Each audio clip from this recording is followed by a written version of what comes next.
Aku seorang janda anak satu yang rela dinikahi pegawai BUMN karena terlihat cukup mapan dan bertanggung jawab. Tetapi kenyataannya justru tukang selingkuh dan judi. Ku buat dia menyesal seumur hidup. Dunia bagiku, Maya, bagai sekumpulan abu yang perlahan dihembus angin. Usiaku baru menginjak 32 tahun. Namun beban yang kupikul terasa lebih berat dari yang seharusnya. Tangan kecil putriku, Anjani, adalah satu-satunya jangkar yang menahanku agar tidak hanyut dalam keputusasaan. 5 tahun sudah, sejak kepergian almarhum suamiku karena kecelakaan tragis, aku berjuang menjadi tulang punggung sekaligus ibu tunggal. Stigma, janda, adalah bayangan yang tak pernah benar-benar lepas. Seringkali melekat dalam setiap tatapan iba atau cibiran yang tak disengaja. Aku bekerja di sebuah butik kecil di sudut kota, gaji pas-pasan, namun cukup untuk memenuhi kebutuhan dasar. Anjani adalah segalanya. Matanya yang jernih, tawanya yang renyah, selalu menjadi pengingat bahwa hidup ini, seberat apapun, layak diperjuangkan. Aku mengorbankan banyak hal, termasuk impian-impian masa muda dan keinginan untuk merasakan kembali kehangatan keluarga yang utuh. Aku belajar menjadi kuat, mandiri, bahkan kadang terlalu mandiri, hingga lupa bagaimana rasanya berbagi beban. Suatu sore, saat menjemput Anjani dari taman kanak-kanak, sebuah pertemuan tak terduga mengubah segalanya. Mobil hitam mengkilap berhenti di depan kami. Jendela dibuka perlahan, menampakkan wajah seorang pria dengan senyum ramah. Dia Rian. Kami pernah beberapa kali berpapasan di sekitar kompleks perumahan, sekadar anggukan sopan, tanpa interaksi berarti. Rian adalah tetangga baru di blok sebelah, seorang pegawai BUMN. Setidaknya itu yang kudengar dari obrolan ibu-ibu komplek. Pria itu tampak selalu rapi, dengan kemeja yang disetrika licin dan dasi yang terpasang sempurna, memancarkan aura mapan dan berwibawa. "Maya, kan?" Sapanya dengan suara bariton yang menenangkan. "Kebetulan sekali, Anjani pulang sekolah, ya?" Aku mengangguk canggung. "Iya, Pak Rian." "Jangan terlalu formal. Panggil Rian saja," katanya. Senyumnya melebar. Dia lalu menoleh pada Anjani yang bersembunyi di balik kakiku. "Hai, Anjani, mau permen?" Anjani yang biasanya pemalu, entah mengapa kali ini langsung melontarkan senyuman. Rian memang memiliki karisma yang menarik, terutama bagi anak-anak. Dia selalu membawa permen atau sekadar mainan kecil yang membuat Anjani betah berlama-lama dengannya. Sejak hari itu, Rian mulai sering, kebetulan, berpapasan dengan kami, menawarkan tumpangan saat hujan, atau sekadar mengobrol ringan tentang sekolah Anjani. Dia menunjukkan ketertarikan yang tulus pada putriku, sebuah hal yang sangat menyentuh hatiku yang sudah lama beku. Rian adalah antitesis dari bayangan pria yang pernah kutemui setelah almarhum suamiku tiada. Beberapa pria mencoba mendekat, namun sebagian besar hanya ingin memanfaatkan statusku sebagai janda, atau bahkan terang-terangan menunjukkan ketidaknyamanan mereka dengan keberadaan Anjani. Rian berbeda. Dia tidak pernah menyinggung masa laluku dengan cara yang tak pantas. Dia mendengarkan keluh kesahku tentang kesulitan hidup, tentang biaya sekolah Anjani yang semakin naik, tentang betapa aku merindukan sosok kepala keluarga. Dia selalu memberikan solusi praktis, bahkan terkadang tanpa ku minta. Dia pernah membetulkan keran air di rumahku yang bocor, dan membantu membenarkan atap yang retak setelah hujan badai.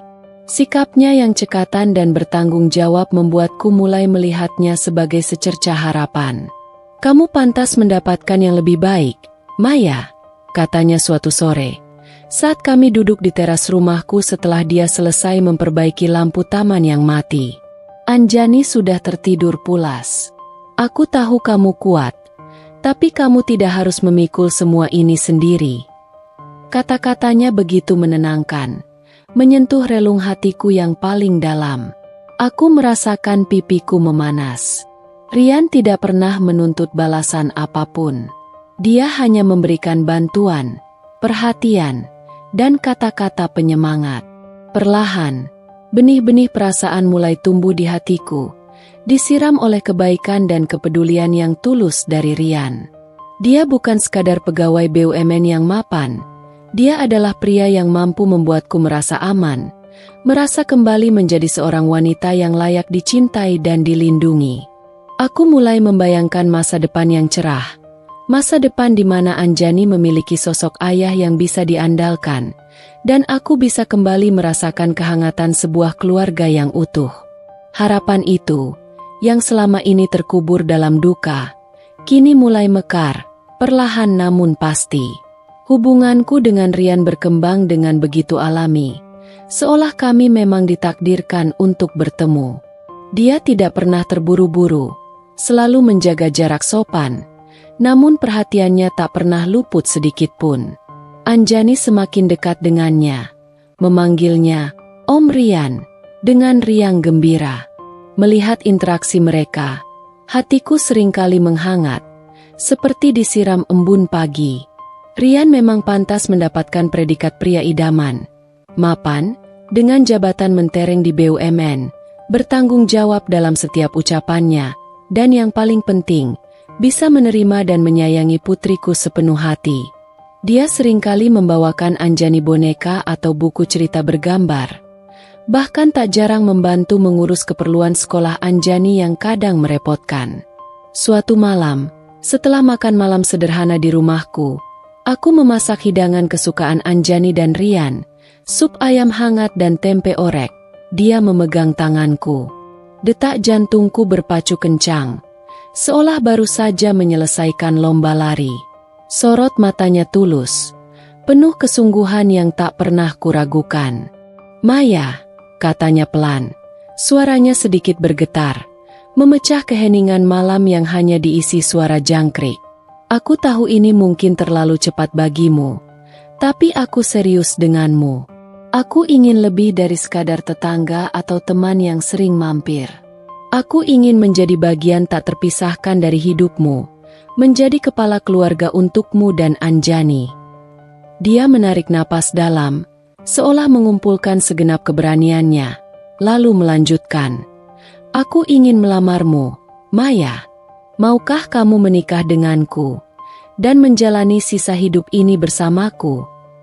Kata-kata itu bagai melodi indah di telingaku, mengusir semua kesedihan dan trauma masa lalu. Aku tidak pernah membayangkan akan merasakan kebahagiaan sedalam ini lagi. Sebuah janji akan masa depan yang lebih baik. Air mata haru menggenang di pelupuk mataku, memburamkan pandanganku. Ini bukan hanya tentang diriku, tapi juga tentang Anjani. Dia pantas memiliki sosok ayah yang bisa diandalkan, sosok yang akan membimbing dan melindunginya. Dan Rian, dengan segala kebaikan dan kesabarannya, adalah jawaban yang selama ini kuimpikan. "Ya, Rian," jawabku. Suaraku serak karena menahan tangis dan gejolak emosi. "Aku mau, Rian. Aku sangat mau." Pernikahan kami digelar sederhana, hanya dihadiri keluarga dekat dan beberapa teman terdekat. Rian tidak ingin pesta mewah. Katanya ingin fokus pada kehidupan setelah pernikahan, menghemat biaya untuk masa depan kami.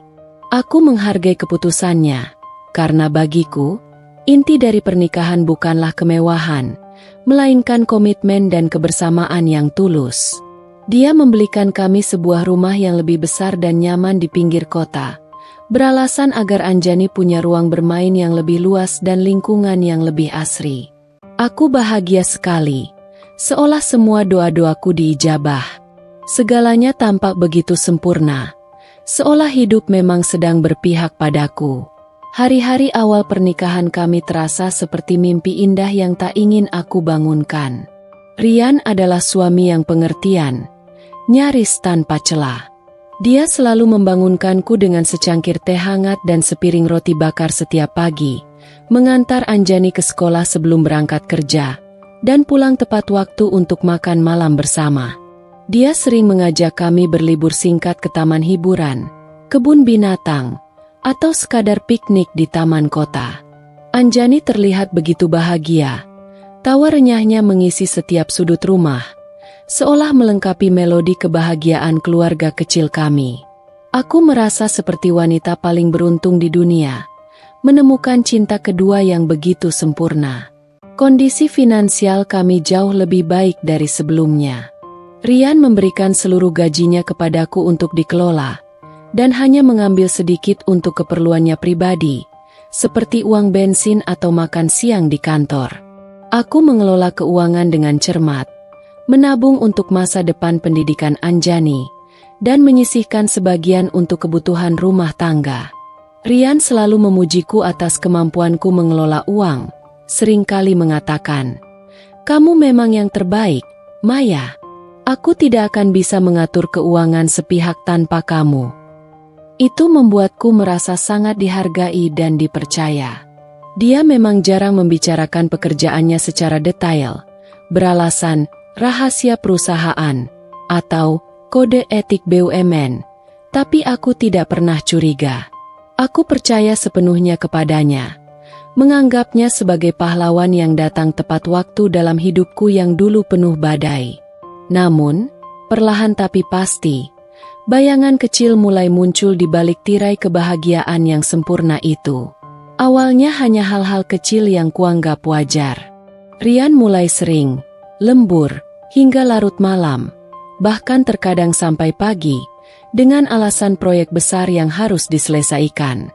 "Maaf ya, sayang, lagi dikejar deadline." Seringkali dia berbisik dengan suara lelah di telepon. Ponselnya, yang dulunya sering tergeletak sembarangan di meja makan atau sofa, kini selalu terkunci dengan kode sandi yang tidak pernah dia beritahu, dan tidak pernah jauh dari jangkauannya. Dia sering menghilang di tengah percakapan, beralasan harus menelepon rekan kerja yang mendesak, atau tiba-tiba menerima panggilan yang ia jawab dengan suara berbisik, lalu buru-buru menutupnya saat aku mendekat. Terkadang, bau asap rokok tipis tercium dari bajunya, padahal Rian selalu bilang dia tidak merokok. Aku mencoba memahami, pekerjaan di BUMN memang pasti sibuk dan penuh tekanan. Tapi, ada kerikil-kerikil halus yang mulai mengganjal di hatiku, menciptakan riak kecil di kolam kepercayaan yang sudah kubangun. Aku mencoba menepisnya, meyakinkan diriku bahwa semua itu hanya perasaanku saja, akibat trauma masa lalu yang masih membekas dan membuatku terlalu pencemburu. Rian adalah pria baik, pria yang bertanggung jawab. Ia tidak akan pernah mengkhianatiku. Atau setidaknya, itulah yang selalu aku yakinkan pada diriku sendiri, berulang kali, seolah mantra untuk menyingkirkan bayangan keraguan yang mulai merayap. Kerikil-kerikil kecil di hatiku yang semula kuanggap hanya ilusi, kini bertambah banyak, membentuk ganjalan yang semakin besar dan sulit untuk kuabaikan. Kecurigaan yang semula kusebut paranoia atau sisa trauma masa lalu, kini terasa begitu nyata, bahkan mulai terasa menusuk dan menimbulkan rasa tidak nyaman di setiap sudut benakku. Rian memang tidak pernah berubah sikap secara drastis di hadapanku dan Anjani. Dia tetaplah pria ramah, penuh perhatian, dan tampak begitu mencintai kami. Namun, ada detail-detail kecil yang aneh, seolah potongan-potongan puzzle yang tidak sesuai, dan secara perlahan mulai menampakkan gambaran yang mengerikan, sebuah sketsa kebohongan yang mulai terbentuk. Pertama, kebiasaan telepon rahasianya semakin sering terjadi, nyaris setiap malam. Jika dulu hanya sesekali, kini Rian akan menyelinap ke teras belakang rumah, atau bahkan mengunci diri di kamar mandi, berbicara dengan suara pelan, kadang berbisik, seolah tidak ingin ada satupun kata yang keluar dari bibirnya terdengar olehku. Jika aku bertanya dengan siapa dia berbicara, dia akan dengan cepat, nyaris terlalu cepat, menjawab, "Teman kantor, sayang, proyek penting yang harus diselesaikan malam ini." Atau, "Atasan, mendadak ada revisi yang harus dikonfirmasi." Aku pernah mencoba mendekat diam-diam, ingin mendengar isi percakapannya, Namun dia selalu sigap mengakhiri panggilan atau mengubah topik pembicaraan dengan tiba-tiba. Ekspresinya saat itu sesekali terlihat tegang, gelisah, bahkan terkadang seperti menahan amarah, tidak seperti seorang pegawai BUMN yang sedang membicarakan pekerjaan biasa yang sudah teratur. Kemudian, ada kebiasaan pulang larut dan alasan yang sama yang terus berulang. Hampir setiap minggu, setidaknya 2 atau 3 kali, Rian akan pulang setelah tengah malam, bahkan terkadang menjelang subuh. Alasannya selalu sama. Lembur, Maya. Banyak laporan yang harus diselesaikan hari ini. Atau, ada rapat mendadak di luar kota yang tidak bisa ditunda. Namun, anehnya, dia tidak pernah menunjukkan tanda-tanda kelelahan ekstrim seperti orang yang baru saja bekerja keras semalaman suntuk. Kemejanya tetap rapi, wangi parfumnya tercium samar, dan yang paling mengganggu, terkadang ada bau aneh yang menempel di tubuhnya, seperti bau asap rokok bercampur bau parfum wanita yang sangat asing bagiku. Bukan parfumku, bukan pula parfum maskulin yang biasa Rian pakai. Aku mencoba menghirupnya dalam-dalam saat memeluknya, mencoba mengonfirmasi, dan bau itu semakin jelas, menusuk indera penciumanku. Aku mencoba mengenyahkannya, berpikir mungkin hanya imajinasiku atau sisa bau dari rekan kerjanya. Tapi, bisikan keraguan itu semakin kuat. Suatu pagi yang cerah, saat aku merapikan tumpukan pakaian kotornya yang siap dicuci, tanganku tak sengaja merogoh saku celana kerjanya. Jari-jariku menyentuh selembar kertas tipis. Aku menariknya keluar, dan mataku membelalak melihat struk belanjaan dari sebuah toko perhiasan ternama di pusat perbelanjaan elit. Struk itu menunjukkan pembelian sebuah gelang emas putih dengan berlian kecil yang harganya cukup mahal, jauh melampaui kemampuan kami berdua saat ini. Jantungku berdebar tak karuan. Kapan Rian membeli gelang? Dan untuk siapa? Dia tidak pernah memberiku perhiasan semewah itu. Dan ulang tahunku masih beberapa bulan lagi. Bahkan hari jadi pernikahan kami pun sudah lewat. Aku mencoba bertanya santai saat dia sedang sarapan. Rian, ini struk apa? Kamu beli perhiasan? Dia tersentak. Raut wajahnya langsung berubah panik. Matanya membelalak. Oh, itu buat klien, Maya. Hadiah apresiasi dari kantor. Untuk mitra bisnis penting, jawabnya terbata-bata. Cepat-cepat merebut struk itu dari tanganku dan melipatnya buru-buru, menyembunyikannya ke saku bajunya. Penjelasannya terdengar janggal, tidak masuk akal sama sekali. Klien mana yang diberi gelang emas sebagai apresiasi dari sebuah perusahaan BUMN? Biasanya, paling banter hanyalah plakat atau hampers. Keraguan itu semakin menggerogoti, membuat perutku mual. Puncaknya terjadi saat aku mengecek saldo rekeningnya. Aku selalu memegang kartu ATM dan buku tabungannya, karena dia yang memintaku untuk mengelola keuangan keluarga, mengatakan bahwa aku lebih cekatan dan teliti. Namun, setiap kali aku mengecek mutasi rekeningnya, selalu ada penarikan tunai dalam jumlah sangat besar yang tidak bisa kujelaskan. Rian bilang itu untuk keperluan operasional kantor, atau dana darurat proyek yang tidak bisa menggunakan transfer bank. Aku percaya saja awalnya, mencoba bersikap positif dan tidak meragukan suamiku. Tapi, frekuensi dan jumlah penarikan itu semakin mengkhawatirkan. Dalam sebulan, bisa mencapai puluhan juta rupiah, nominal yang sangat besar, dan tidak ada jejak penggunaannya yang jelas. Tidak ada laporan.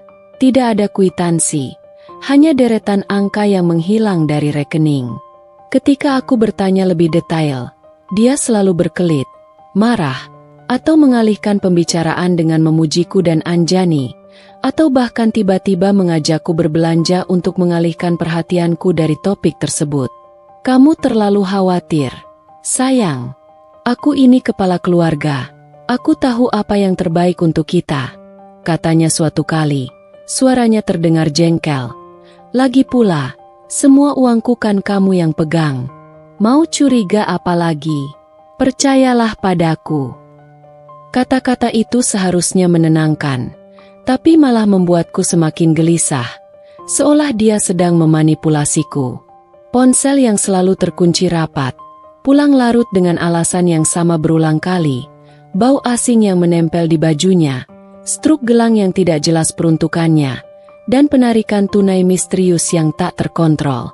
Potongan-potongan puzzle itu kini mulai menyatu, membentuk sebuah gambaran yang aku takutkan, gambaran yang mulai jelas terlihat di benakku. Rian sedang menyembunyikan sesuatu yang besar dan gelap dariku. Bisikan keraguan di hatiku kini berubah menjadi teriakan yang keras. Tidak lagi bisa kuabaikan. Aku harus mencari tahu apa yang sebenarnya terjadi, sebelum semua ini terlambat dan menghancurkan semua kebahagiaan yang baru saja kudapatkan kembali. Bisikan keraguan di kepalaku kini berubah menjadi genderang perang yang tak henti-hentinya ditabuh, memekakan telinga batinku. Aku tidak bisa lagi tidur nyenyak. Setiap malam, bayangan-bayangan buruk menghantuiku. Senyum Rian yang dulu menenangkan kini terasa seperti topeng yang menutupi wajah asli yang mengerikan. Janji-janji manisnya, yang dulu kubayangkan akan menjadi fondasi kokoh masa depan kami, kini terasa seperti bubuk pasir yang rapuh, siap hancur diterpa angin kebenaran. Aku tahu, aku tidak bisa lagi berdiam diri dan membiarkan kecurigaan ini terus merajam batinku hingga aku kehilangan akal sehat. Aku harus mencari tahu kebenaran, sepedih apapun itu, tak peduli betapa menyakitkan realitas yang akan terungkap. Penyelidikan diam-diamku dimulai. Langkah pertamaku, dan yang paling krusial, adalah ponsel Rian. Dia sangat protektif terhadap benda itu, seolah nyawanya bergantung padanya. Ponselnya selalu terkunci dengan kode sandi yang rumit, bahkan saat dia tidur pula sekalipun, ponsel itu berada di dekatnya, seringkali di bawah bantal atau di nakas samping tempat tidur, tak pernah lepas dari jangkauannya. Aku mencoba berbagai kombinasi tanggal lahir kami, tanggal pernikahan, hingga ulang tahun Anjani yang kebetulan adalah angka keberuntungan Rian. Tak ada yang berhasil, semuanya nihil. Rian memang sangat cerdik dalam menyembunyikan jejaknya, seolah dia sudah terbiasa dengan permainan petak umpet semacam ini. Suatu malam yang sunyi, jarum jam menunjukkan pukul 2 dini hari. Rian tertidur pula setelah lembur panjangnya, atau setidaknya itu yang dia katakan. Napasnya teratur, menandakan dia benar-benar terlelap. Aku memberanikan diri. Tanganku gemetar hebat saat meraih ponselnya dari bawah bantalnya. Aku mencoba keberuntungan terakhir dengan menggunakan sidik jarinya.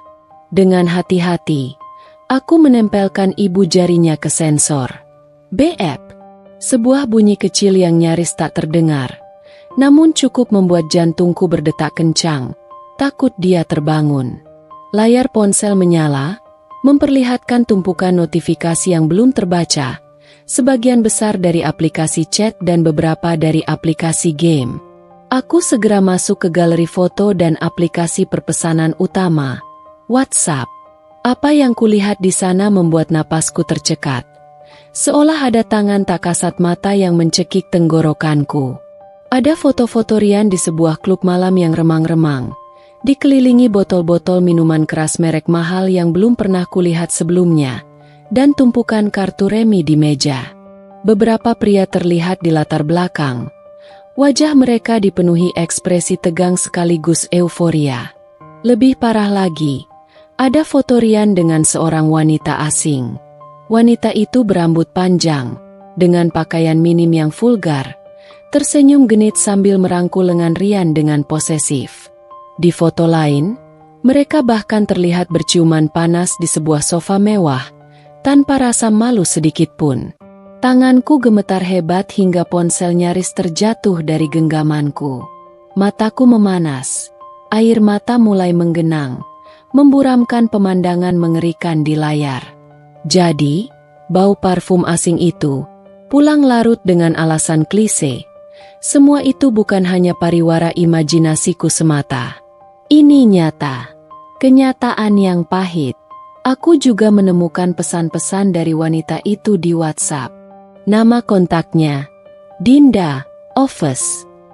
Namun, isi pesannya jauh dari kesan profesional atau pekerjaan kantor.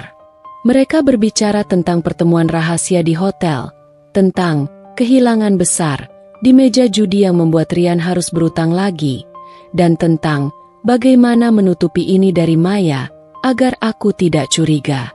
Ada juga deretan transferan uang dalam jumlah besar dari Rian ke rekening Dinda dengan deskripsi pinjaman atau investasi.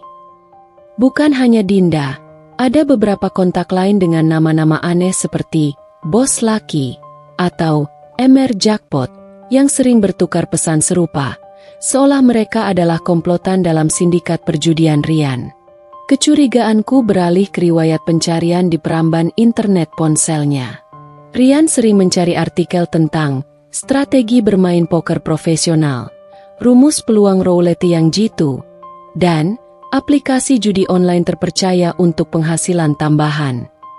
Ada juga pencarian tentang cara menipu istri yang curiga, dan hukum perselingkuhan pegawai BUMN serta sanksi pemecatan.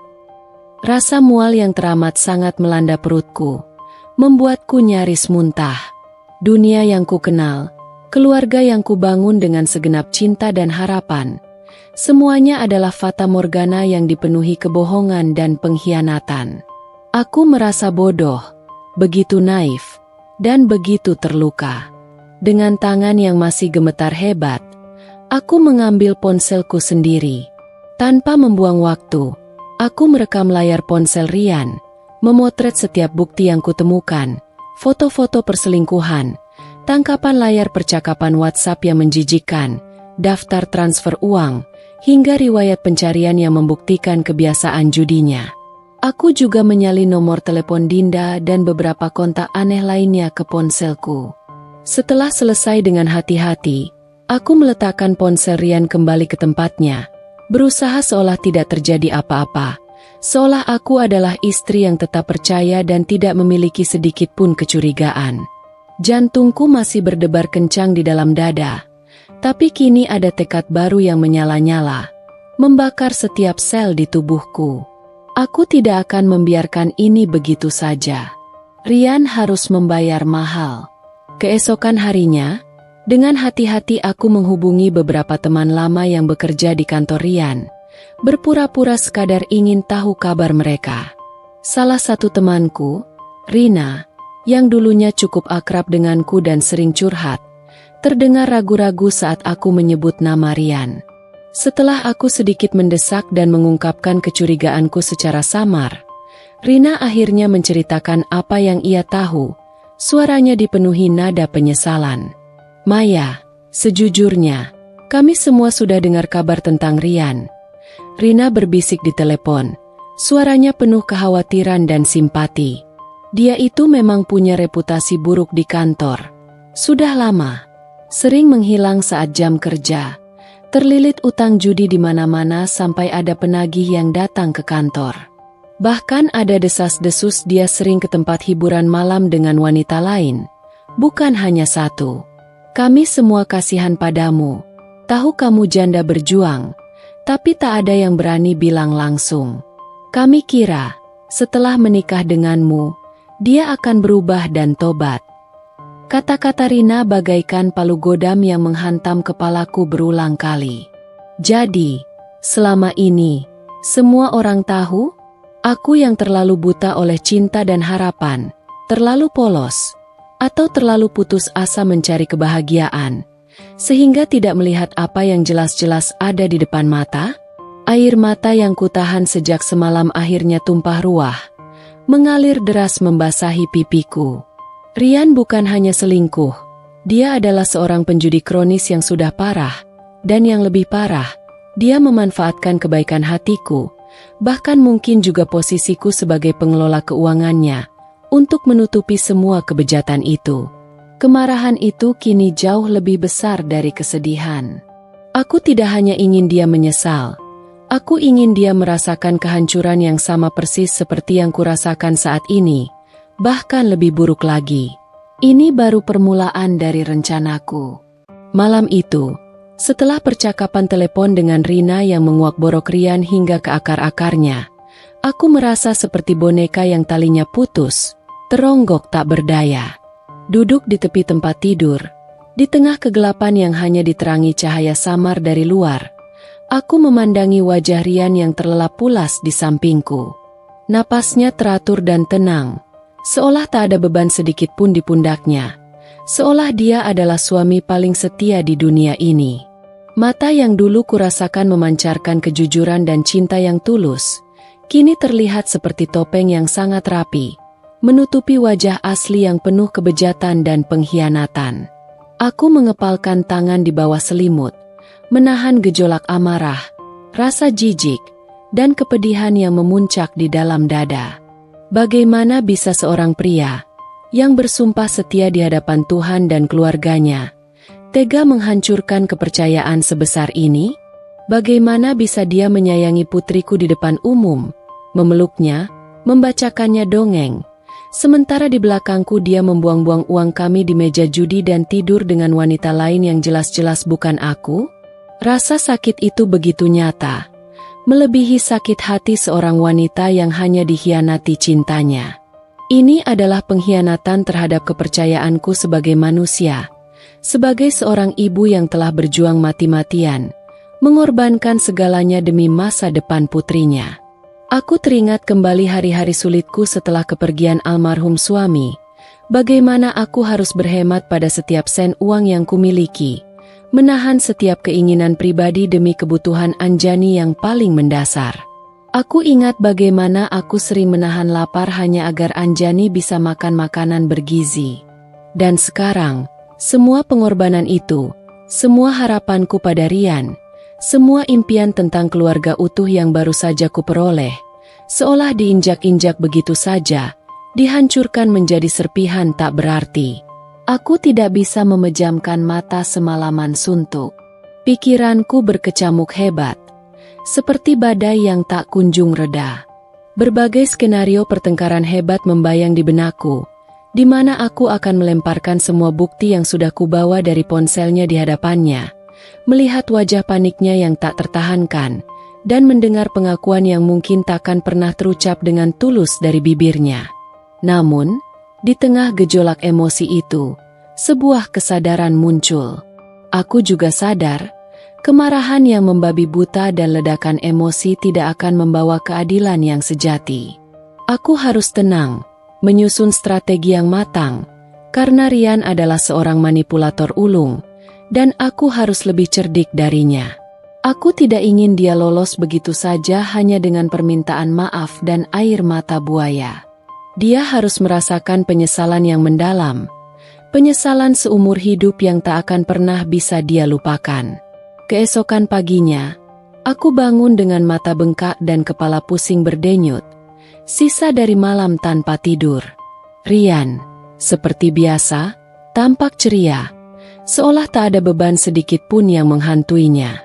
"Pagi, sayang, sudah bikin kopi?" Sapanya ramah sambil mencium keningku, seolah tidak ada apa-apa yang terjadi, seolah dia adalah suami paling sempurna di dunia ini.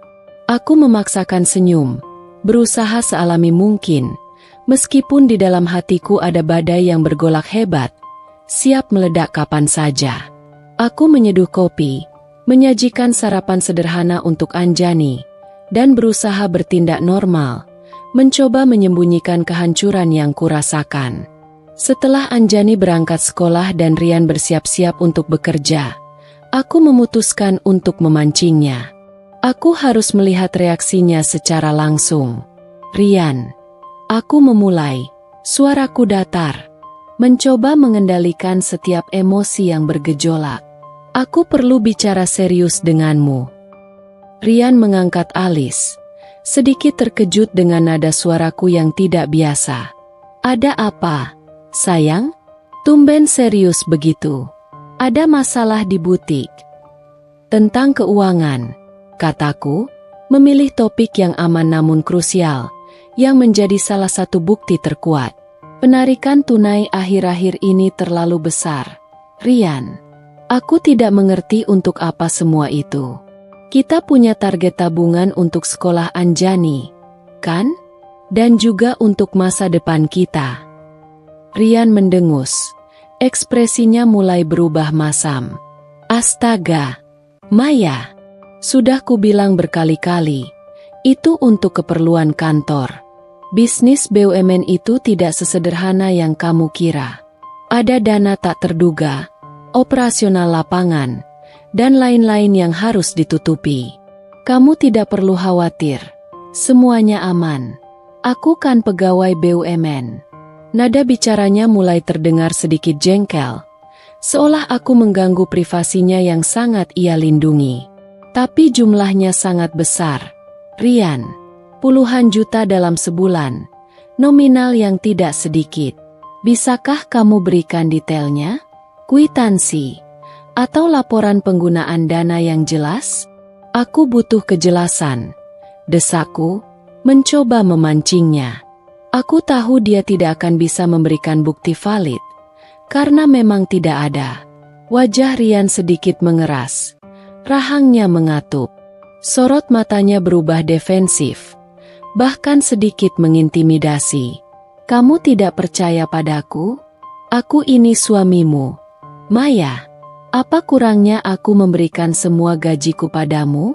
Kurang apalagi kepercayaanku padamu?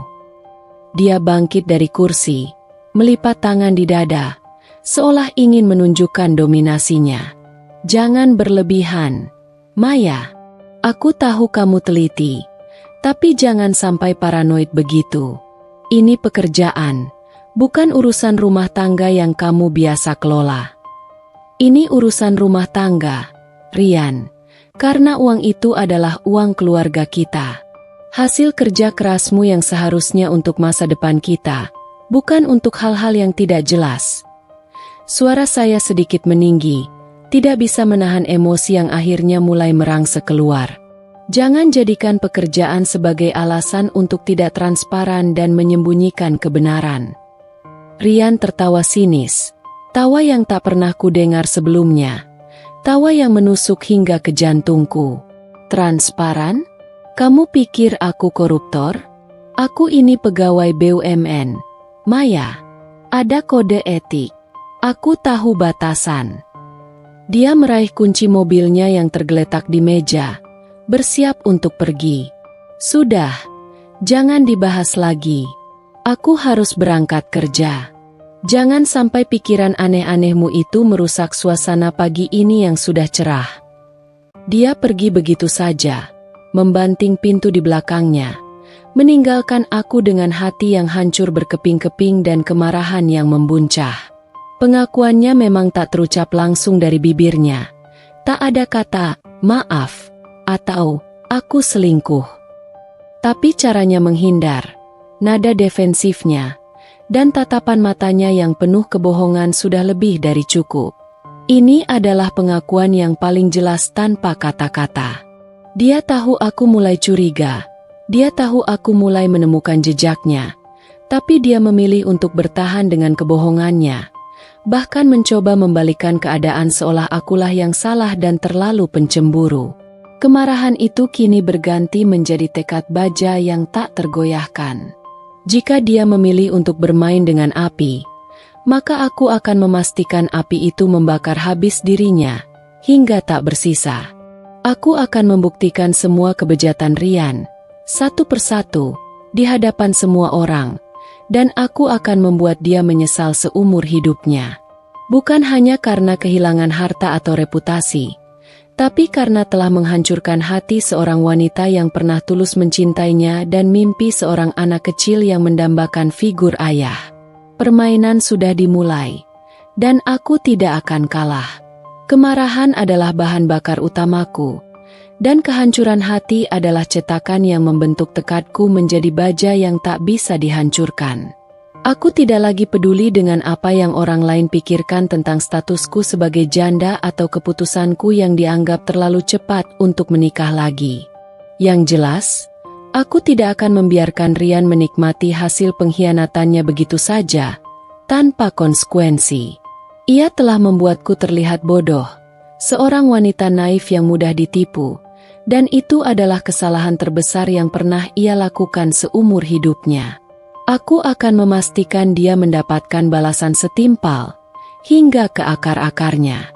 Malam itu, setelah Ryan berangkat kerja, atau setidaknya itulah yang dia katakan, aku memulai fase kedua dari rencanaku, mengumpulkan amunisi. Aku bukan lagi Maya yang naif, yang hanya bisa menangis dalam diam dan menerima takdir. Aku adalah seorang ibu yang berjuang untuk keadilan putrinya, Anjani, dan seorang wanita yang menuntut haknya, martabatnya, yang telah diinjak-injak. Langkah pertamaku adalah kembali memeriksa ponsel Ryan, kali ini dengan lebih teliti dan sistematis. Aku tidak hanya mencari bukti perselingkuhan atau kebiasaan judinya, tetapi juga hal-hal yang berkaitan dengan pekerjaannya di BUMN. Aku menemukan beberapa email kantor yang mencurigakan, terutama terkait proyek-proyek besar yang dikelolanya. Ada beberapa transfer dana yang tidak wajar, tidak hanya dari rekening pribadi Ryan ke rekening Dinda yang selingkuhannya, tapi juga dari rekening kantor ke rekening pribadi yang berbeda-beda, dengan deskripsi yang samar dan tidak jelas. Misalnya, biaya operasional lapangan klien X dengan nominal fantastis, padahal Rina mengatakan proyek itu sudah lama selesai.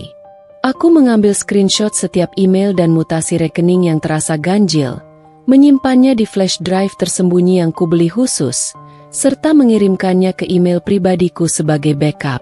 Aku juga mulai menggali informasi lebih dalam tentang Dinda.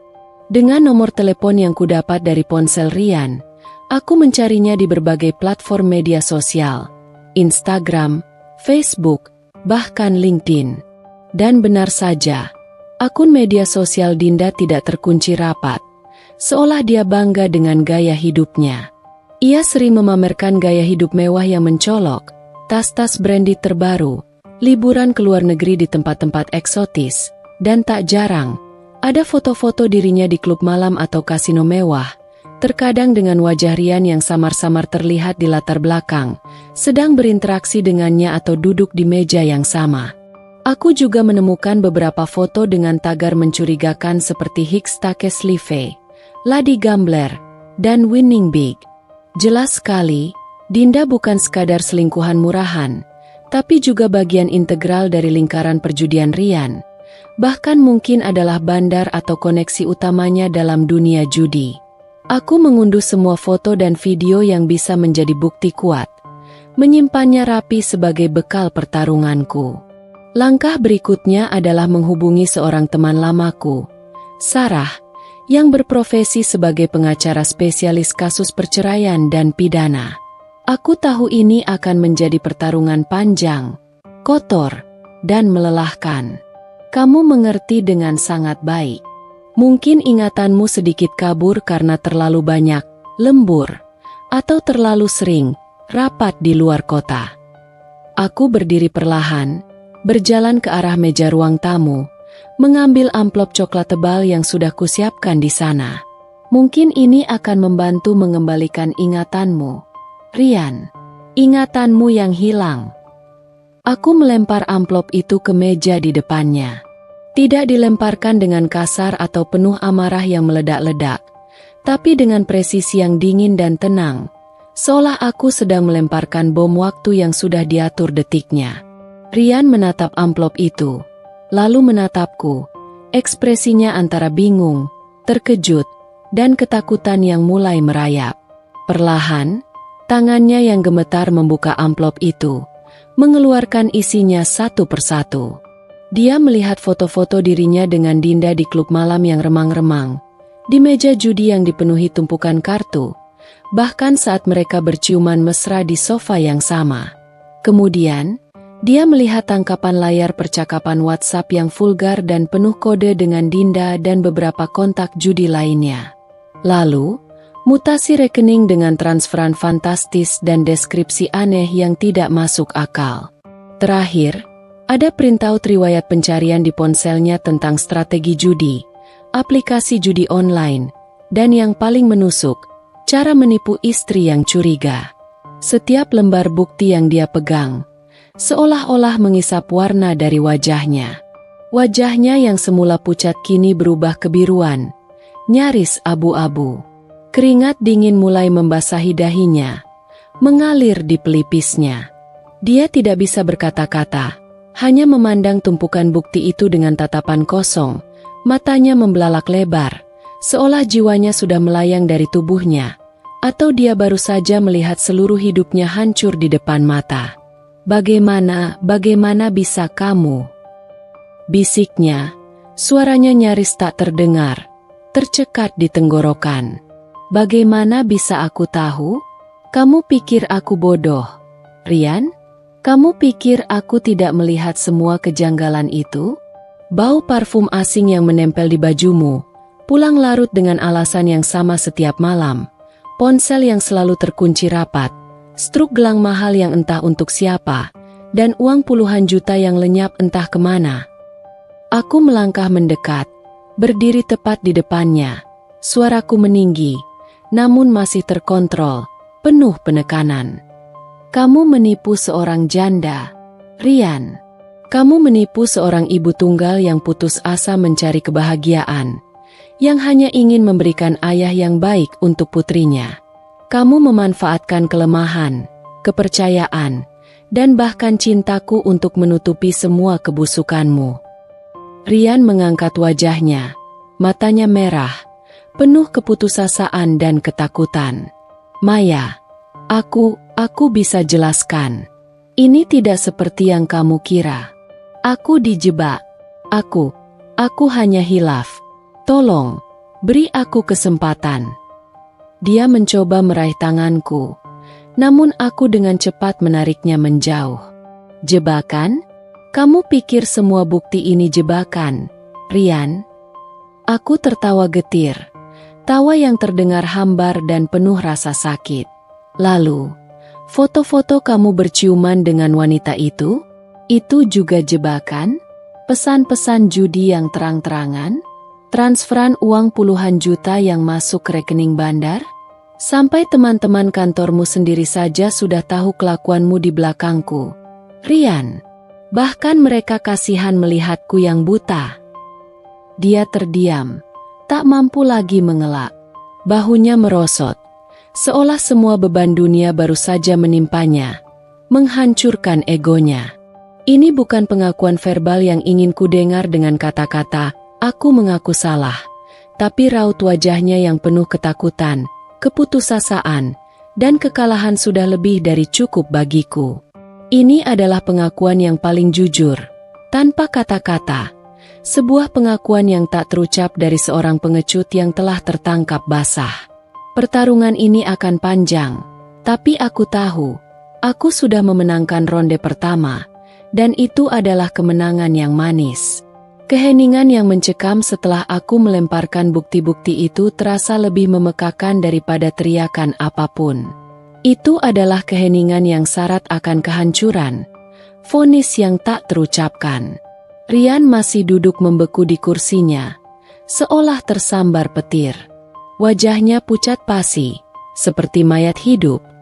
Matanya terpaku pada tumpukan kertas yang kini terasa seperti vonis mati yang tak bisa diganggu-gugat. Ia mencoba menarik napas dalam-dalam, paru-parunya seolah menolak oksigen, berusaha menenangkan diri dari syok yang melanda, namun tubuhnya bergetar tak terkendali, menunjukkan ketakutan yang luar biasa. Maya, tolong dengarkan aku, katanya. Suaranya serak dan gemetar, nyaris tak terdengar. Ia mencoba mengangkat wajahnya, menatapku dengan tatapan memohon yang menjijikan. Aku tahu ini berat. Aku tahu aku salah. Tapi, ini tidak seperti yang kamu bayangkan. Aku dijebak.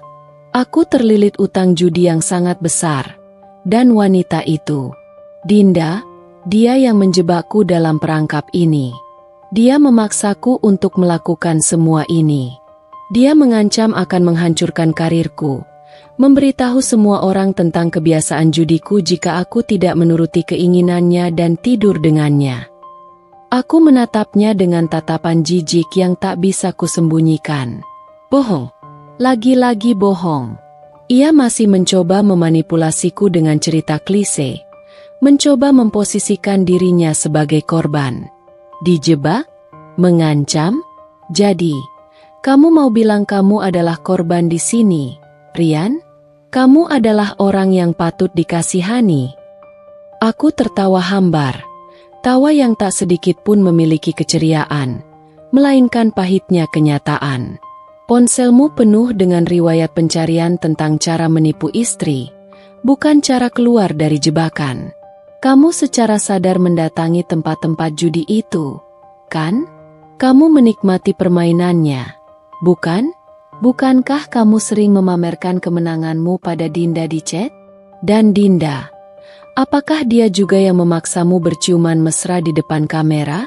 Memaksamu mentransfer puluhan juta uang ke rekeningnya? Cukup, Rian. Sandiwara murahanmu ini sudah selesai. Aku bukan lagi Maya yang bodoh. Rian merosot di kursinya, menyandarkan punggungnya pada sandaran, seolah semua tenaganya terkuras habis, badannya melemas. Ia menunduk, tak berani menatap mataku.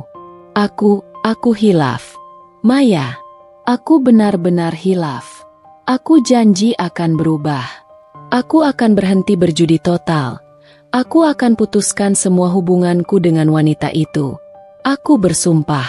Aku akan melakukan apapun agar kamu memaafkanku. Demi Tuhan. Demi Anjani. Maya, apa kamu tidak kasihan pada Anjani kalau kita berpisah? Dia butuh ayah. Aku akan menjadi ayah yang baik untuknya. Mendengar nama Anjani keluar dari bibirnya, nama putriku yang polos, sebuah kemarahan yang membara kembali meluap dalam diriku. Ini bukan lagi sekadar amarah, melainkan kemarahan yang suci, melindungi apa yang paling berharga bagiku. Jangan pernah berani membawa nama Anjani ke dalam kebusukanmu ini, Rian. Suaraku meninggi, tidak lagi bisa kutahan, bergema di ruangan sunyi itu. Dia adalah alasan aku bertahan selama ini. Dia pantas mendapatkan ayah yang lebih baik dari seorang pecandu judi dan penipu sepertimu. Apakah kamu tahu bagaimana aku berjuang sendirian selama ini? Bagaimana aku harus menahan lapar dan lelah demi dia? Dan kamu datang dengan topeng pahlawan, hanya untuk menghancurkan lagi semua yang sudah kubangun dengan susah payah. Aku melangkah mendekati meja, berdiri tegak di depannya, menunjuk tumpukan bukti yang berserakan di sana. Ini bukti-bukti otentik, Rian. Bukan hanya perselingkuhan dan penipuan emosional, tapi juga penyalahgunaan dana perusahaan BUMN. Kau seorang pegawai BUMN, Rian. Apa kamu tahu konsekuensi dari semua ini? Karirmu yang selama ini kamu banggakan, reputasimu di masyarakat, bahkan kebebasanmu bisa terancam. Penjara bisa menantimu. Wajah Rian semakin pias, bibirnya bergetar. Ancaman tentang karir dan kebebasan sepertinya jauh lebih menakutkan baginya daripada kehancuran hatiku atau masa depan putrinya. Itu membuktikan betapa egoisnya dia. Tidak, Maya, kumohon, jangan lakukan itu. Jangan laporkan aku.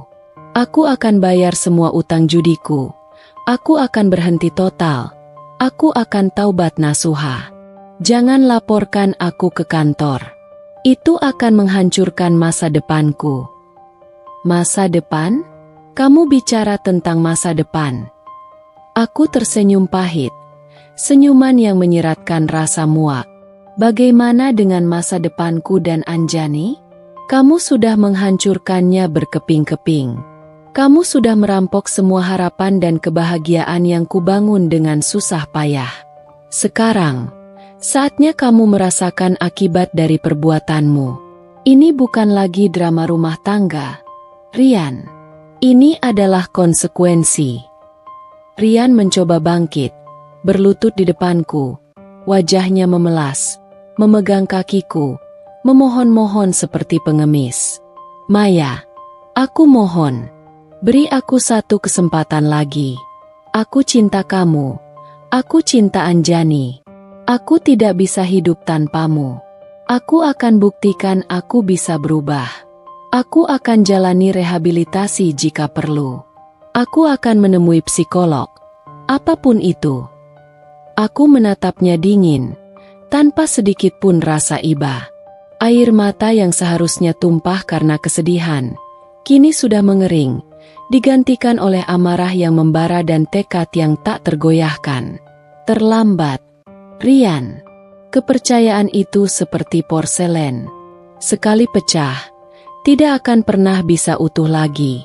Dan kamu bukan hanya memecahkannya, kamu menghancurkannya berkeping-keping menjadi debu.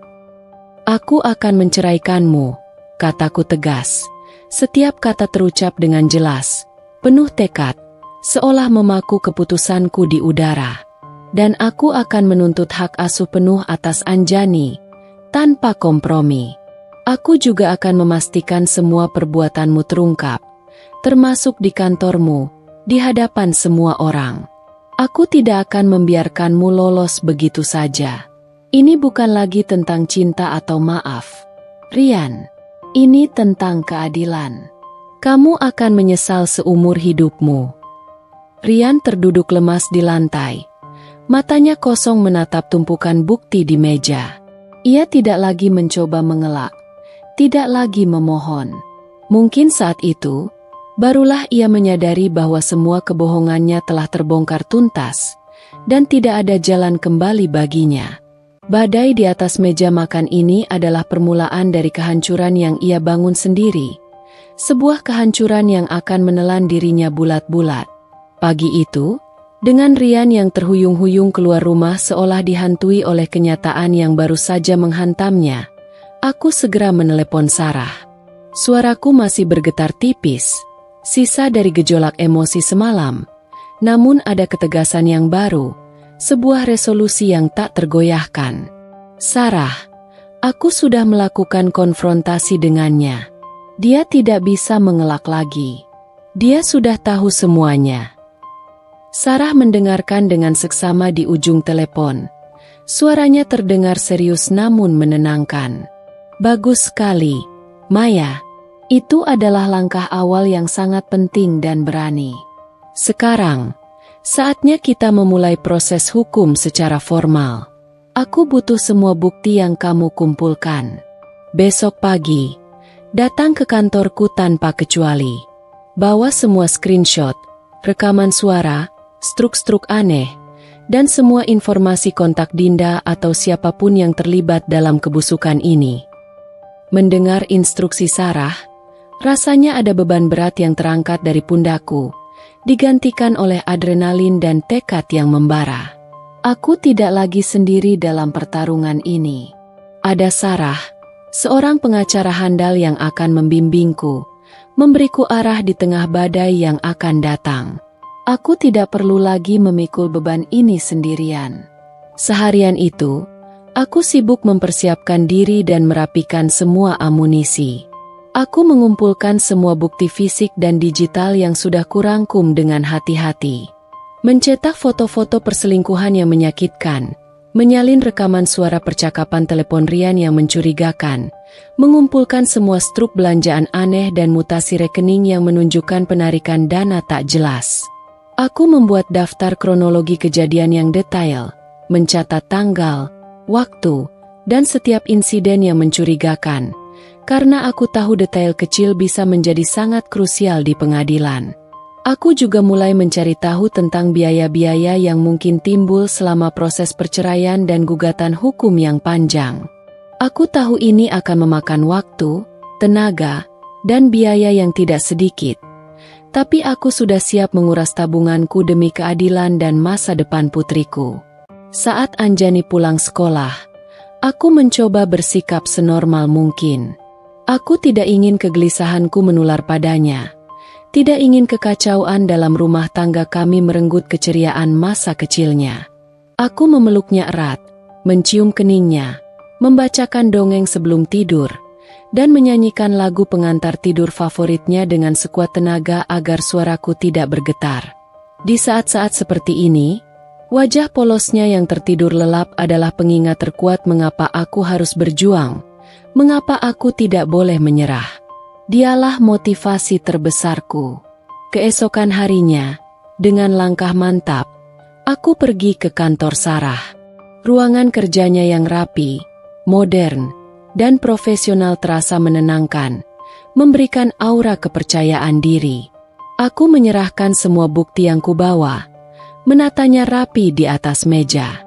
Sarah memeriksanya satu persatu dengan cermat, mengangguk-angguk, sesekali membuat catatan penting di buku agenda kulitnya. Ia sesekali mengerutkan dahi, namun lebih sering tersenyum tipis, senyuman yang menyiratkan keyakinan. "Ini sangat kuat, Maya," Sarah berkata. Matanya fokus pada layar laptop, memeriksa setiap file yang kuberikan. Bukti perselingkuhan, indikasi penyalahgunaan dana perusahaan, dan kebiasaan judi yang kronis. Kita punya dasar yang sangat kuat, bukan hanya untuk menuntut cerai, tapi juga hak asuh penuh atas Anjani, dan bahkan menuntut sebagian besar harta Gonogini sebagai kompensasi atas kerugian material dan penderitaan batinmu. Dan untuk kasus penipuan atau penyalahgunaan dana di perusahaannya? Tanyaku. Mataku menyala penuh harapan dan keinginan untuk melihat Rian mendapatkan balasan setimpal. Sarah mengangguk. Sorot matanya tajam. Itu akan menjadi gugatan terpisah, atau setidaknya laporan resmi yang bisa memicu investigasi internal di BUMN tempat Rian bekerja.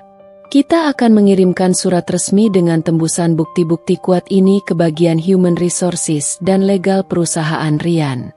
Jika Rian seorang pegawai BUMN, kasus seperti ini bisa berakibat pemecatan tidak hormat, hilangnya semua tunjangan dan pensiun, dan bahkan tuntutan pidana, tergantung seberapa besar kerugian finansial yang ditimbulkan perusahaan dan negara.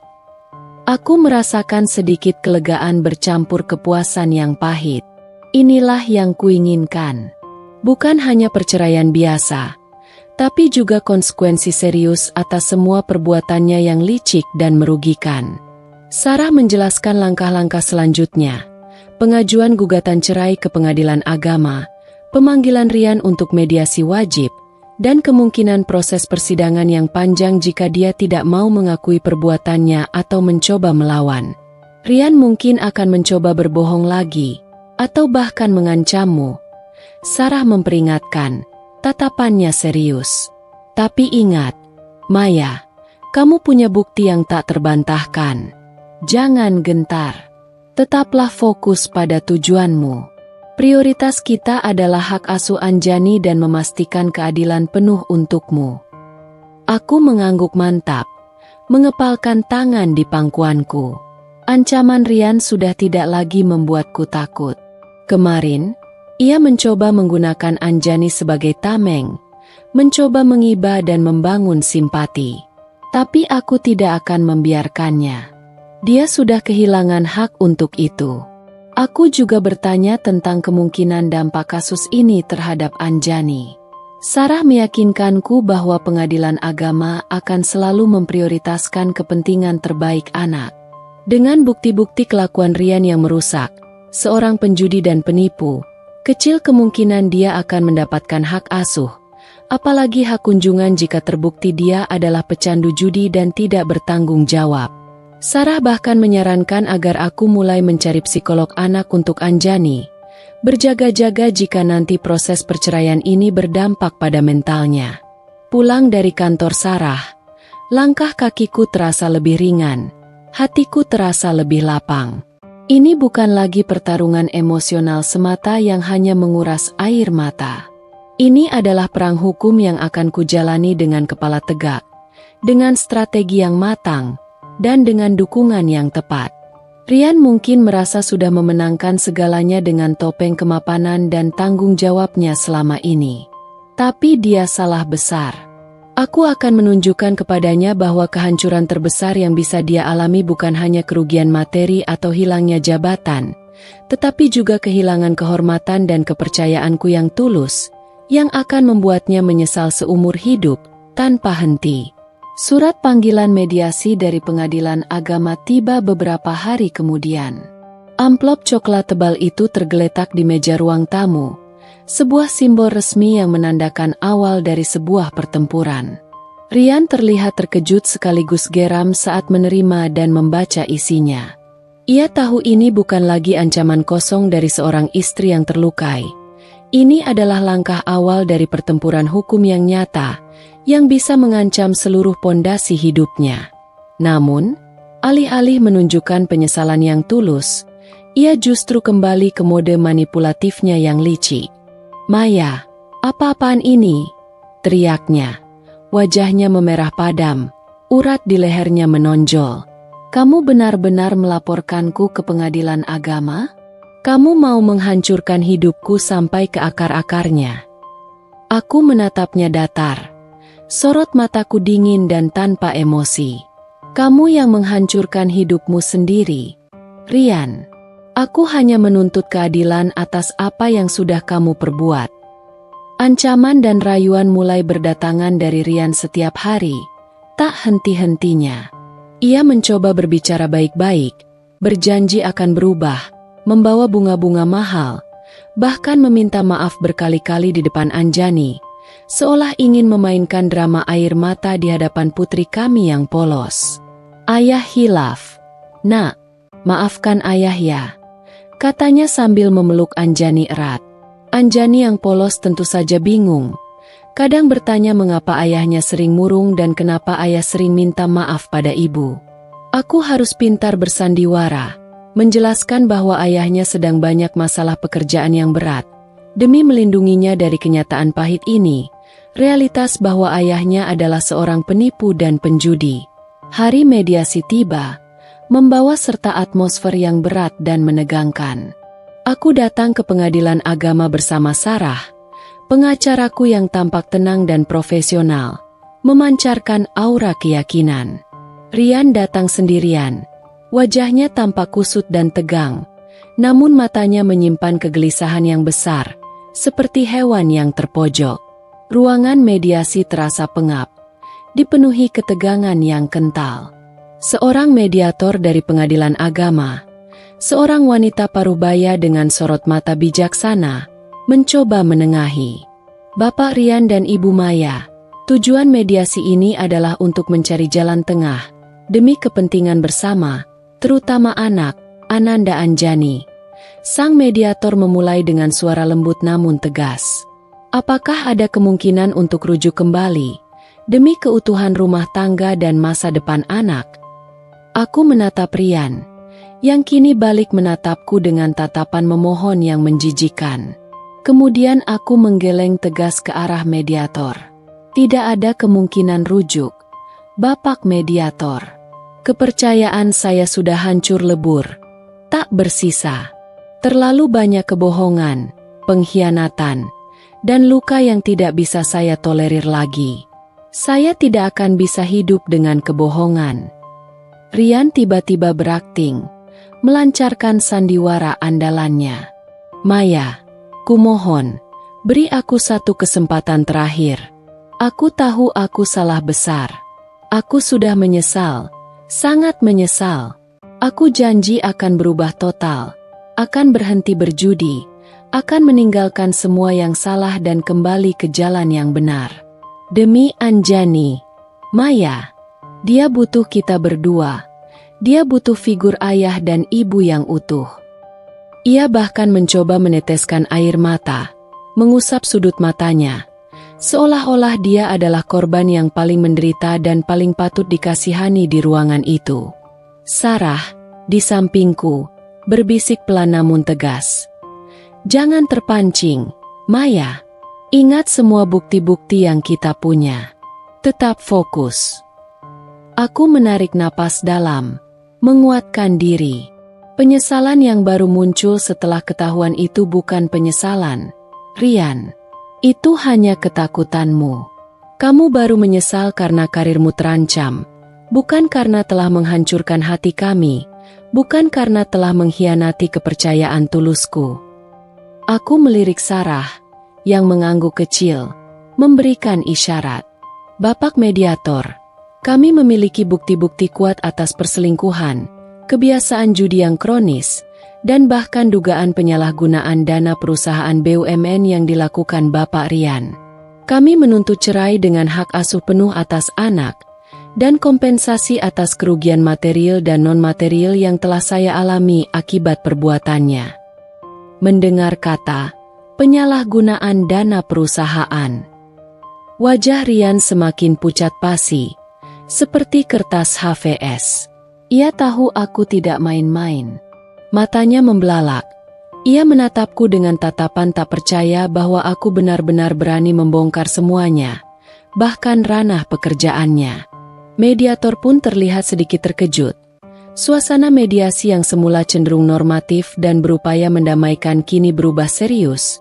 Aura profesionalisme terpancar kuat. "Benarkah begitu, Bapak Rian?" tanya mediator. Nada suaranya berubah tegas, penuh otoritas. "Apakah ada kebiasaan berjudi atau keterlibatan dengan pihak ketiga yang Ibu Maya sebutkan dalam gugatan Anda?" Rian tergagap. Keringat dingin mulai membasahi pelipisnya. "Tidak, Bapak mediator, itu fitnah. Maya salah paham. Saya hanya sesekali bermain untuk hiburan kecil. Dan wanita itu hanya rekan kerja yang kebetulan dekat." Ia mencoba menyangkal, tapi suaranya bergetar. Sarah tidak membuang waktu. Dengan tenang, ia berbicara. "Bapak mediator, kami memiliki bukti tangkapan layar percakapan vulgar, foto-foto kebersamaan mereka di luar jam kerja, bahkan mutasi rekening yang menunjukkan transfer dana fantastis ke rekening yang berkaitan dengan perjudian dan wanita yang bersangkutan. Bukti-bukti ini sudah kami lampirkan dalam berkas gugatan awal dan siap kami tunjukkan." Rian terdiam, tak bisa lagi membela diri. Sandiwaranya terbongkar di hadapan mediator yang kini menatapnya dengan pandangan menilai. Ia tahu semua upaya pembohongannya sia-sia. Kebohongan itu sudah terkuak telanjang. Mediasi akhirnya dinyatakan gagal total. Mediator menyimpulkan bahwa tidak ada titik temu antara kedua belah pihak dan mempersilakan kami untuk melanjutkan ke tahap persidangan untuk proses pembuktian. "Baiklah, Bapak Rian dan Ibu Maya. Karena tidak ada kesepakatan yang tercapai dalam mediasi ini, maka proses akan dilanjutkan ke persidangan. Mohon siapkan diri untuk pembuktian di pengadilan," kata mediator, menutup sesi dengan ketukan palu kecil. Aku keluar dari ruangan mediasi dengan kepala tegak, langkah mantap, perasaan campur aduk antara kelegaan yang luar biasa, amarah yang membara, dan tekad yang semakin kuat. Rian membuntutiku keluar, mencoba meraih lenganku.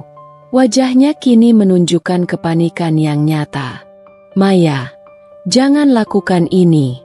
Aku mohon, jangan sampai kantor tahu semua ini. Aku bisa dipecat dan kehilangan segalanya." Suaranya memelas, kini tanpa air mata buaya, murni kepanikan yang teramat sangat. Aku menepis tangannya, tatapanku lurus ke depan. "Seharusnya kamu memikirkan itu sebelum kamu menghancurkan keluargamu, Rian. Selamat menikmati konsekuensi dari semua perbuatanmu. Ini baru permulaan. Perang sesungguhnya baru saja dimulai. Aku siap menghadapinya." Beberapa minggu setelah mediasi yang gagal total, kami kembali ke pengadilan agama. Namun kali ini bukan untuk mencari jalan tengah yang damai, melainkan untuk berperang.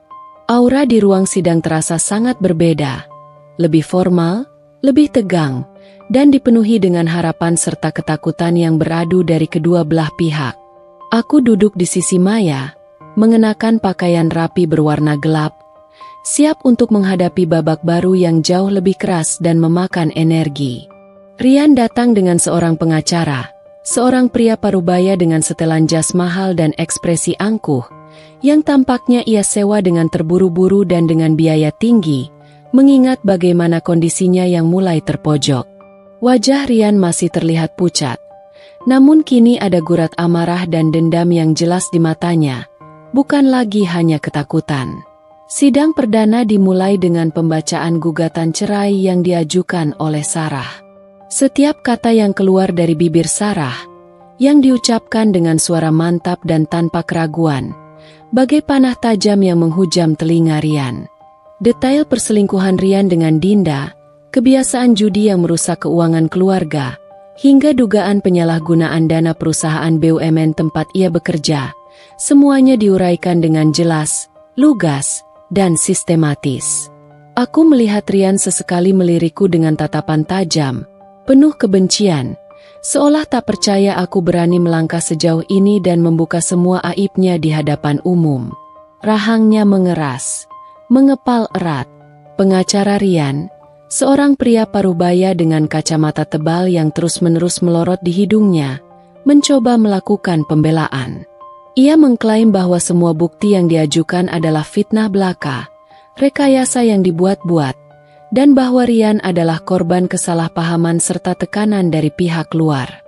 Ia bahkan mencoba memutarbalikkan fakta secara terang-terangan, menuduhku terlalu pencemburu, posesif, dan materialistis, sehingga Rian merasa tertekan dalam pernikahan dan mencari hiburan di luar. Ia berargumen bahwa penarikan uang dalam jumlah besar itu adalah untuk bisnis sampingan Rian yang rahasia, bukan untuk judi, dan wanita bernama Dinda hanyalah rekan bisnis yang salah paham. Mendengar pembelaan yang penuh kebohongan itu, darahku mendidih.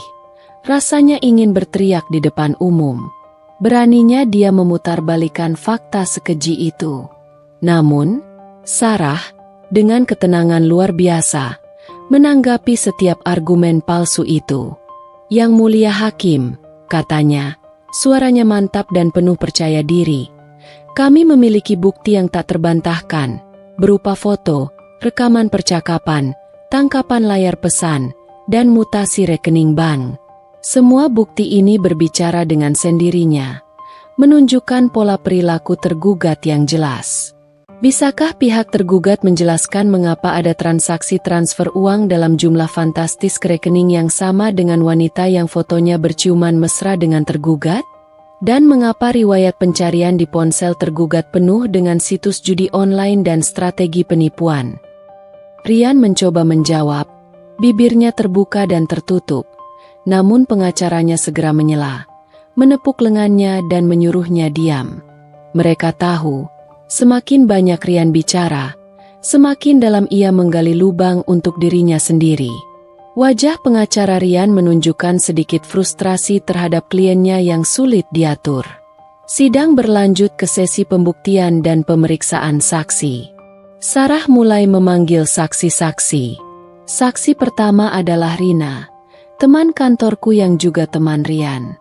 Dengan berani, Rina melangkah maju. Sorot matanya tegas meski ada sedikit kegugupan. Ia memberikan kesaksiannya secara lugas. Ia menceritakan bagaimana Rian sering menghilang saat jam kerja, bagaimana ia pernah melihat Rian menerima telepon dari penagih utang yang datang langsung ke kantor, dan bagaimana desas-desus tentang kebiasaan judi Rian sudah menyebar luas di seluruh departemen. Rina bahkan mengakui bahwa beberapa kali ia melihat Rian keluar masuk sebuah klub malam yang dikenal sebagai sarang judi dan prostitusi kelas atas, bersama wanita yang ia kenal sebagai Dinda. Rian dan pengacaranya mencoba menyangkal kesaksian Rina dengan agresif, menuduh Rina memiliki motif pribadi, dendam, atau bahkan dibayar olehku. Namun, Rina tetap tenang dan menjawab semua pertanyaan dengan jujur dan lugas, karena ia sudah siap mental dengan kemungkinan serangan balik. Tatapan Rian terhadap Rina dipenuhi amarah yang membara, seolah ingin mencabik-cabik temannya itu di tempat. Aku menyadari, ini bukan hanya pertarungan hukum di atas kertas. Ini adalah pertarungan moral dan integritas. Rian akan melakukan apapun untuk menyelamatkan dirinya, bahkan jika itu berarti mengorbankan orang lain, mengarang kebohongan baru, dan terus memutarbalikkan fakta. Tapi aku tidak akan membiarkannya. Setiap kebohongan yang ia lontarkan hanya akan semakin memperkuat tekadku untuk menjatuhkannya, untuk memastikan ia membayar setiap dosa yang ia perbuat. Sidang diskors untuk dilanjutkan di lain waktu, memberikan jeda bagi kedua belah pihak. Keluar dari ruang sidang, Aku bisa merasakan tatapan sinis dan kebencian dari Rian yang menusuk punggungku. Dia mendekatiku. Langkahnya tegang. "Maya, kamu akan menyesali ini," bisiknya penuh ancaman. Suaranya rendah namun penuh getar. "Aku tidak akan membiarkanmu menang. Aku akan pastikan kamu kehilangan semuanya, seperti aku kehilangan segalanya." Aku hanya tersenyum tipis, senyuman yang penuh arti, yang menunjukkan bahwa ancamannya sama sekali tidak menggetarkanku. "Kita lihat saja, Rian. Siapa yang akan menyesal seumur hidupnya? Permainanmu sudah berakhir." Aku tahu, pertempuran ini masih panjang, mungkin akan menguras emosi dan tenaga hingga titik terakhir. Tapi aku sudah siap menghadapinya. Arena pengadilan ini adalah tempat di mana kebenaran akan terkuak, dan aku akan memastikan kebenaran itu berpihak padaku, membawa keadilan bagi diriku dan putriku.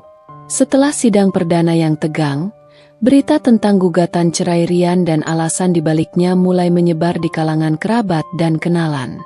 Beberapa teman dan tetangga menunjukkan simpati. Ada juga yang terang-terangan menyayangkan kebodohanku karena pernah percaya pada Rian. Namun, aku tak peduli. Kebenaran harus terungkap, apapun risikonya.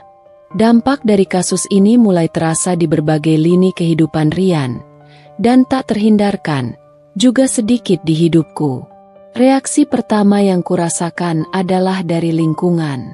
Beberapa teman Rian yang dulunya sering berkumpul di rumah kami kini menghilang. Mereka yang dulunya memuji-muji Rian sebagai sosok suami idaman kini berbisik-bisik, atau bahkan terang-terangan menjauh. Aku melihat bagaimana reputasi Rian, yang selama ini dibangun di atas pondasi kebohongan, mulai runtuh. Tapi, efek ini juga merambat kepadaku.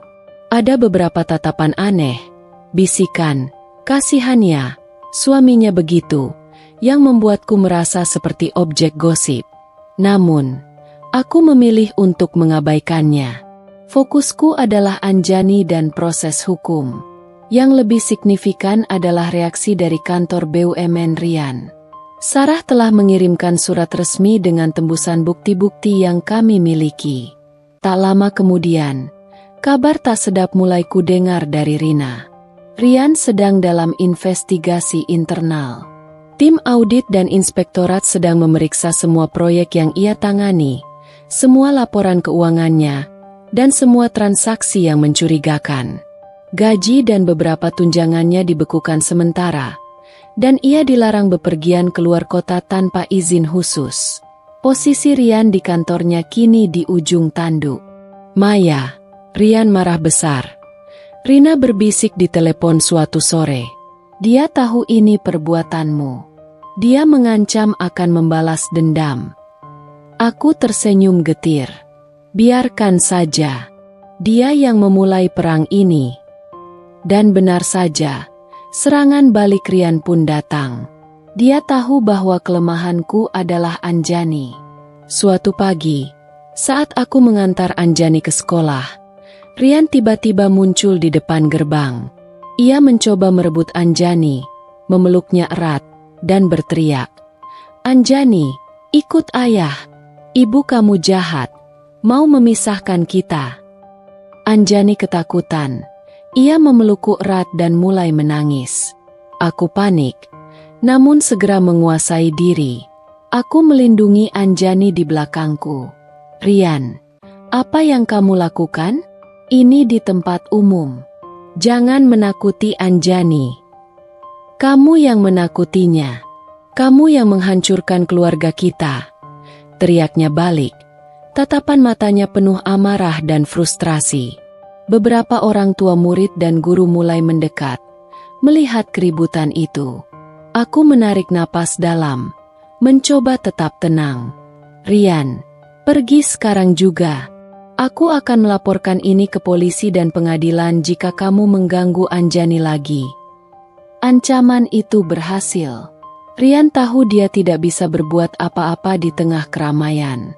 Dengan tatapan marah yang membara, dia akhirnya pergi, namun tidak sebelum melontarkan sumpah serapah. Aku memeluk Anjani yang masih terisak. Aku tahu dia pasti syok. Aku mencoba menenangkannya dan menjelaskan bahwa ayah sedang tidak baik-baik saja. Aku segera menghubungi Sarah dan menceritakan insiden itu. Sarah menyarankan agar aku mengajukan permohonan perlindungan anak ke pengadilan dan juga laporan ke polisi jika Rian mengulangi perbuatannya. Ini bisa menjadi bukti tambahan bahwa Rian tidak layak mendapatkan hak asuh atau hak kunjungan, kata Sarah. Aku juga mulai merasakan tekanan finansial. Meskipun Rian membayarku sebagian gajinya, jumlahnya tidak lagi penuh seperti dulu. Bekunya tunjangan dan utang-utang judi yang melilitnya membuat kondisi keuangannya merosot drastis. Aku harus kembali berhemat, bahkan lebih ketat dari sebelumnya. Putriku harus tetap mendapatkan pendidikan yang layak. Tekanan emosional dan finansial memang berat. Aku merasa lelah, kadang ingin menyerah saja. Namun, setiap kali Rian mencoba menyakitiku atau Anjani, kemarahanku kembali menyala. Aku tidak akan membiarkan dia menang. Aku akan berjuang sampai titik darah penghabisan. Ini bukan lagi hanya tentang cerai. Ini tentang keadilan dan martabat yang telah ia injak-injak. Insiden di sekolah Anjani menjadi titik balik. Aku tak lagi ragu untuk bertindak lebih jauh. Ancaman Rian tidak membuatku gentar, justru semakin memperkuat tekadku. Aku segera melaporkan percobaan penculikan Anjani ke polisi, melampirkan rekaman suara ancaman Rian yang berhasil kurekam, dan juga mengajukan permohonan perlindungan anak ke pengadilan. Sarah bergerak cepat, memastikan semua prosedur hukum terpenuhi. Laporan ke polisi ini dikombinasikan dengan investigasi internal di kantor BUMN Rian, mulai menciptakan gelombang kejut yang lebih besar. Informasi dari Rina semakin menguatkan dugaanku. Rupanya, bukan hanya Dinda yang terlibat. Ada jaringan judi yang lebih besar yang melibatkan beberapa rekan Rian, bahkan petinggi di kantornya. Rian adalah salah satu pemain kunci yang kerap menarik dana perusahaan untuk menutupi kekalahan judinya, dengan dalih proyek fiktif atau operasional lapangan. Maya, ini gila. Rina meneleponku.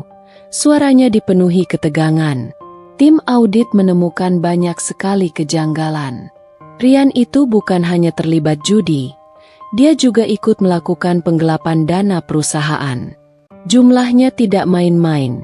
Maya, bisa mencapai miliaran. Mendengar jumlah itu, aku merasa lemas. Miliaran? Jadi, uang yang selama ini kukira hilang karena judi Rian, sebagian besarnya adalah hasil penggelapan dari kantornya?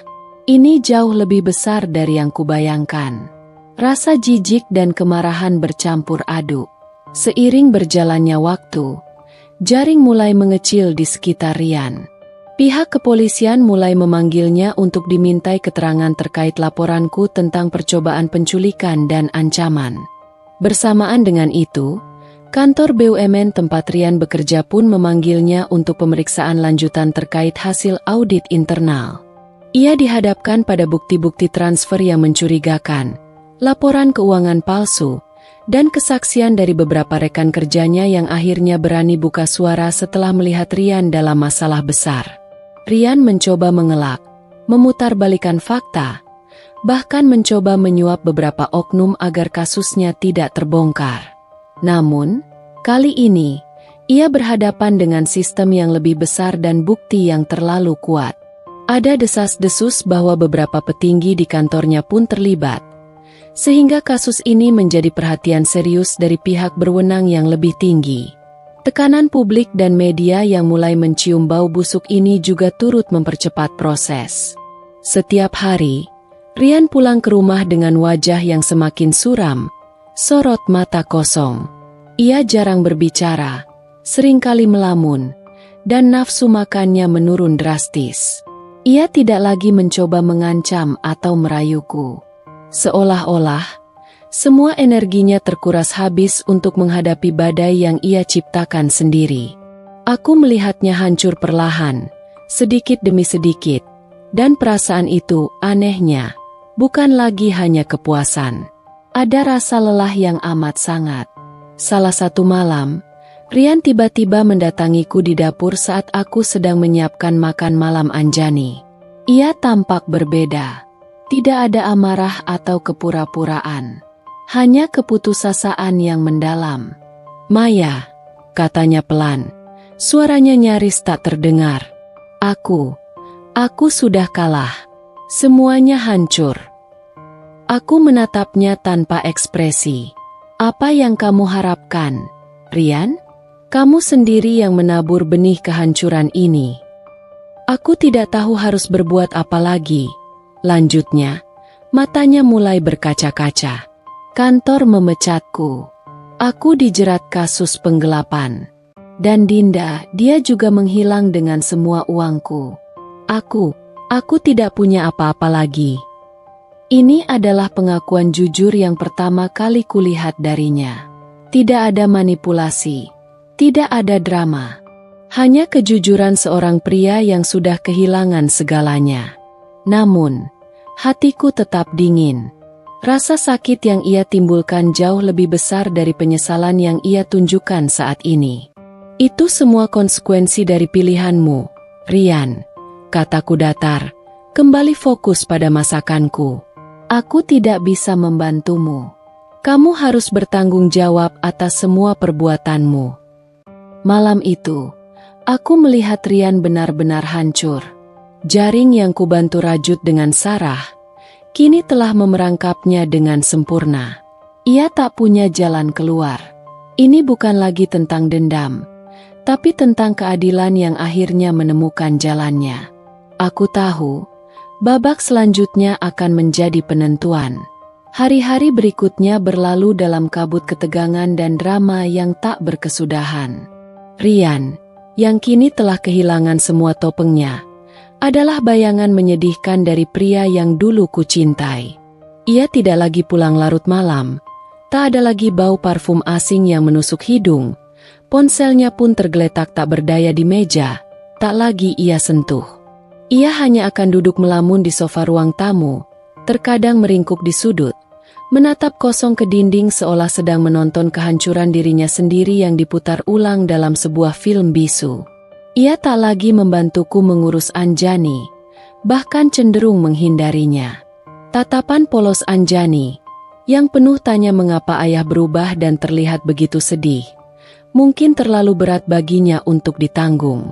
Informasi dari Sarah dan Rina terus mengalir, membentuk gambaran yang lebih utuh dan mengerikan tentang kejatuhan Rian.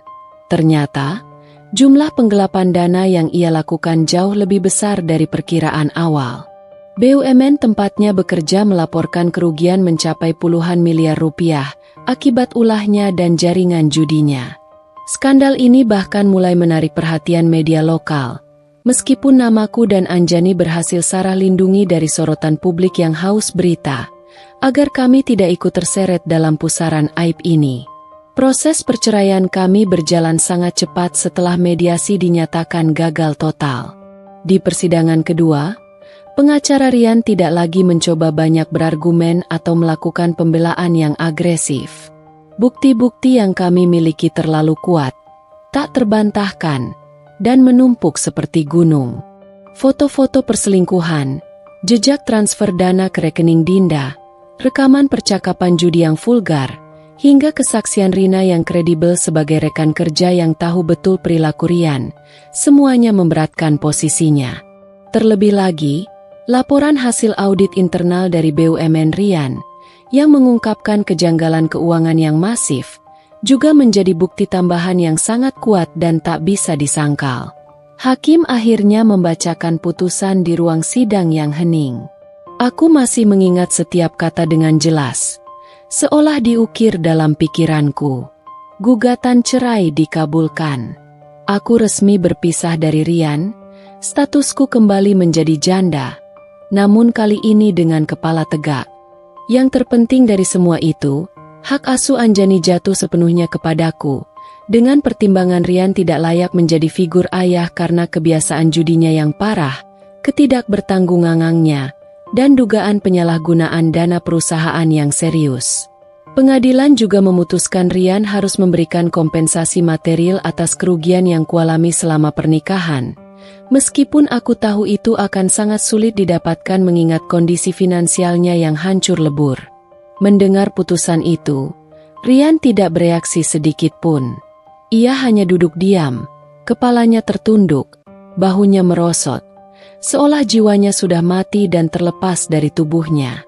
Pengacaranya tampak pasrah, tak bisa berbuat apa-apa lagi. Kemenangan ini terasa pahit. Tidak ada sorak-sorai atau kegembiraan. Aku memang mendapatkan keadilan yang kucari, sebuah pembalasan yang setimpal, namun kebahagiaan sejati masih jauh. Luka di hati butuh waktu yang sangat lama untuk sembuh, dan mungkin tidak akan pernah benar-benar pulih sepenuhnya. Tak lama setelah putusan cerai resmi diketok, kabar mengenai nasib Rian di kantornya pun datang seperti petir di siang bolong. Tim audit BUMN menemukan bukti-bukti kuat atas penggelapan dana dan korupsi yang dilakukan Rian, yang terhubung dengan jaringan perjudiannya. Ia tidak hanya dipecat secara tidak hormat dari jabatannya yang dulu ia banggakan, tetapi juga dilaporkan ke pihak kepolisian dengan tuduhan penggelapan dan pencucian uang, sebuah kasus pidana yang serius. Beberapa hari kemudian, aku mendengar kabar dari Sarah bahwa Rian telah ditahan untuk proses penyelidikan lebih lanjut dan tidak bisa dijamin bebas dengan uang. Jaringan judinya pun terbongkar satu persatu, dan beberapa rekannya yang terlibat juga ikut terseret ke dalam lubang yang sama. Dinda, wanita selingkuhannya sekaligus koneksi judinya, juga disebutkan menghilang entah kemana, mungkin membawa lari sisa uang Rian yang belum habis. Aku tidak tahu berapa lama Rian akan mendekam di penjara, atau apakah ia akan bisa bangkit dari keterpurukannya dan memulai hidup baru setelah semua ini. Yang jelas, kehidupannya yang dulu gemilang, penuh kemewahan dan reputasi, kini hancur lebur tak bersisa. Reputasinya tercoreng, karirnya musnah, dan yang paling parah, ia kehilangan keluarga dan kebebasannya. Ini adalah kejatuhan yang sempurna, hasil dari semua pilihan buruk dan kebohongan yang ia buat sendiri, yang kini harus ia tuai. Melihat Rian hancur sedemikian rupa, anehnya, aku tidak merasakan euforia atau kegembiraan yang membuncah seperti yang kubayangkan. Hanya ada kelegaan yang mendalam, seolah beban bertonton telah terangkat dari pundakku. Keadilan memang telah tercapai, namun prosesnya menguras segalanya, baik materi maupun emosi. Aku tahu, aku harus menata kembali hidupku dan Anjani. Memulai dari nol lagi, tanpa bayang-bayang Rian, namun kali ini dengan pelajaran berharga yang sangat mahal. Aku tidak akan lagi mudah percaya pada topeng kemapanan, janji manis, atau senyum yang menyembunyikan kebusukan. Fokusku kini hanya pada Anjani, dan membangun kembali kehidupan yang tenang, damai, dan penuh kejujuran, jauh dari drama, kebohongan, dan pengkhianatan. Aku akan memastikan Anjani tumbuh dalam lingkungan yang aman dan penuh kasih sayang, tanpa harus menyaksikan kehancuran seperti yang baru saja kualami. Bulan-bulan berlalu setelah semua badai itu mereda, meninggalkan bekas-bekas luka yang perlahan mulai mengering. Rumah kami, yang dulunya dipenuhi ketegangan, bisikan kebohongan, dan bau asap rokok bercampur parfum asing, kini terasa lapang dan damai. Kepergian Rian, meskipun meninggalkan luka menganga dan rasa sakit yang mendalam, juga membawa serta kebebasan yang tak ternilai harganya. Aku dan Anjani memulai babak baru dalam hidup kami, perlahan tapi pasti, menata kembali setiap kepingan yang sempat hancur menjadi serpihan. Kami membangun kembali pondasi kebahagiaan dari nol. Meskipun Rian tidak bisa memberikan kompensasi material sesuai putusan pengadilan karena ia dipenjara dan semua asetnya dibekukan, aku tidak terlalu mempermasalahkannya. Materi bukan lagi tujuan utamaku. Kedamaian batin, ketenangan hidup, dan kebahagiaan Anjani adalah segalanya bagiku. Tabunganku memang terkuras habis untuk biaya pengacara yang tidak sedikit dan kebutuhan sehari-hari yang terus berjalan. Namun aku tidak menyesalinya sedikit pun. Setidaknya, aku telah berjuang untuk kebenaran dan martabatku. Dan aku telah menunjukkan kepada Rian bahwa aku tidak akan diam saja. Butikku kembali ramai, bahkan melebihi ekspektasi. Dengan semangat baru yang membara, aku mencurahkan semua energiku, ide-ide kreatif, dan waktu yang kumiliki ke sana. Aku belajar banyak hal baru tentang manajemen bisnis, pemasaran, dan tren mode terkini. Aku menjalin relasi yang lebih kuat dengan banyak pelanggan setia, dan bahkan merekrut beberapa karyawan baru yang bersemangat. Ada kebanggaan tersendiri saat melihat butik ini berkembang pesat. Sebuah simbol nyata bahwa aku bisa bangkit lagi, bahkan setelah dihantam badai kehidupan yang nyaris merenggut segalanya. Setiap jahitan, setiap desain baru, adalah bentuk terapi bagiku. Anjani, putriku, adalah kekuatan terbesarku. Ia adalah jangkar yang menahanku tetap teguh. Awalnya, ia memang sempat bertanya tentang ayah Rian, mengapa ia tidak pulang lagi, dan mengapa ayah tidak menemaninya bermain lagi. Aku menjelaskan dengan bahasa yang lembut dan sederhana bahwa ayah Rian sedang sakit dan harus dirawat di tempat yang jauh, dan ia perlu waktu untuk sembuh. Aku tahu suatu hari ia akan tahu kebenarannya, dan aku siap untuk itu. Aku akan menceritakan padanya, namun di waktu yang tepat. Saat ia sudah cukup dewasa untuk memahami bahwa kadang orang dewasa bisa membuat kesalahan besar yang berdampak pada orang lain. Aku berusaha keras untuk mengisi kekosongan figur ayah dengan cinta yang melimpah, perhatian penuh, dan lingkungan yang stabil serta positif. Aku lebih sering mengajaknya bermain di taman, membaca buku cerita sebelum tidur, melukis, dan melakukan kegiatan di luar rumah. Kami berdua adalah tim, melewati segalanya bersama, saling menguatkan. Aku sering merenung di malam hari, memikirkan kembali semua yang telah terjadi, seperti sebuah film yang diputar ulang. Aku tidak pernah membayangkan hidupku akan sekompleks ini. Dari seorang janda yang mencoba bangkit dari keterpurukan, hingga menjadi seorang wanita yang harus menghadapi pengkhianatan keji dan perang hukum yang melelahkan. Namun, dari semua itu, aku belajar banyak hal yang sangat berharga. Aku belajar untuk menjadi lebih kuat, lebih mandiri, dan tidak mudah percaya pada penampilan luar atau janji manis yang bisa jadi hanya topeng. Aku belajar bahwa keadilan itu mahal, butuh pengorbanan, tapi sangat layak diperjuangkan. Dan yang terpenting, aku belajar bahwa kebahagiaan sejati tidak datang dari bergantung pada orang lain atau menemukan sosok pahlawan, melainkan dari kedamaian hati dan cinta yang tulus dari orang-orang yang benar-benar peduli padaku dan Anjani. Beberapa waktu lalu, aku mendengar kabar bahwa Rian dijatuhi hukuman penjara yang cukup lama dan denda yang sangat besar atas kasus penggelapan dan pencucian uang di BUMN. Aku tidak merasakan dendam lagi, hanya rasa kasihan yang samar. Mungkin ini adalah kesempatan baginya untuk benar-benar merenung, bertobat, dan berubah menjadi pribadi yang lebih baik. Atau mungkin tidak. Aku tidak peduli lagi. Hidup terus berjalan, mengalir seperti air sungai. Aku tahu akan ada tantangan baru di depan sana. Namun, kini aku menghadapinya dengan kepala tegak, hati yang lebih kuat dan berani, serta tangan Anjani yang selalu menggenggam erat tanganku, memberikan kehangatan dan motivasi. Aku sudah tidak lagi mencari pahlawan, karena aku tahu, aku adalah pahlawan bagi diriku sendiri dan putriku. Ini adalah lembaran baru yang terbentang luas, bersih dari kebohongan dan sandiwara masa lalu. Sebuah lembaran yang siap kutulis dengan kisah kebahagiaan sejati, kejujuran, dan masa depan yang cerah untuk kami berdua. Kehidupan kami berlanjut, membawa kami pada ritme yang stabil dan penuh berkah. Butikku semakin dikenal, bahkan aku mulai menerima pesanan dari luar kota. Anjani tumbuh menjadi gadis cilik yang cerdas dan ceria, meski terkadang Bayangan masa lalu masih muncul dalam pertanyaan-pertanyaan polosnya tentang ayah Rian.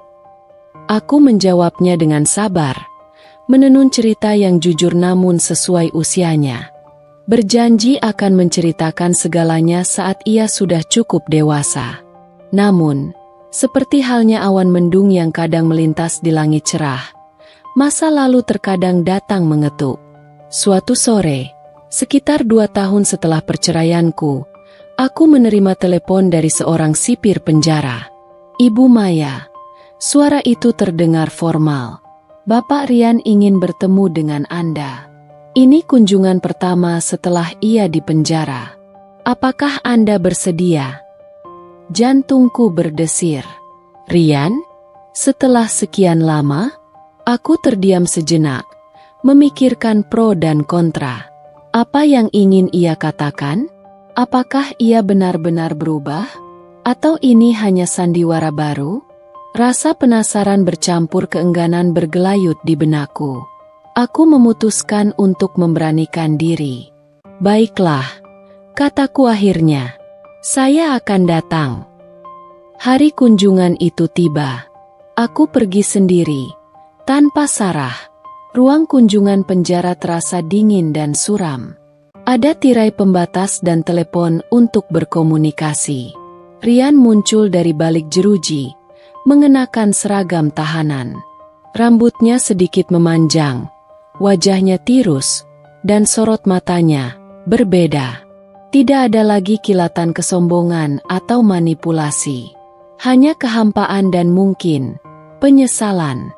"Maya." Suaranya terdengar parau saat ia mengangkat gagang telepon. "Ada apa, Rian?" tanyaku dingin, berusaha menjaga jarak emosional.